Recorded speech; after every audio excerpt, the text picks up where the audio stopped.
Hi, this is Jim Phillips with Remember Veteran Grave Markers. Today we're going to introduce a new series we have. It's called Tools of the Trade, Getting Started. I hope you enjoy it.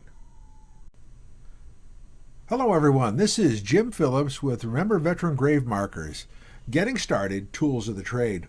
Today I want to talk to you about something that is going to hit you because you never think about it. It's risk. Now, doing volunteer work at a cemetery involves risk.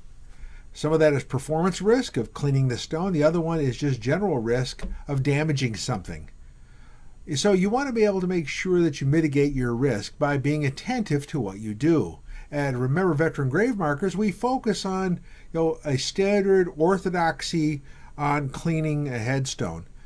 If you do it just by listening to social media and not really put together a plan, you could be really confused. So understand what you're getting into and understand what you're doing. As for Remember Veteran Grave Markers, we focus specifically on government-issued veteran headstones or grave markers. That's it. We don't deal with anything else because we know what needs to be done with them. And it's clear from the Department of Veterans Affairs National Cemetery Administration how you handle that.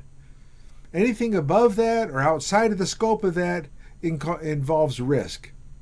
And we don't want any risk. So a key component is an orthodox practice. And the second one is that you have the understanding and the relationship with the cemetery and the family, if possible. Cemetery for sure, family if possible. But making sure you have that they know that you're working there and that you have a good relationship, and if at all possible, an approval from them to let people know that you do work there and that's okay.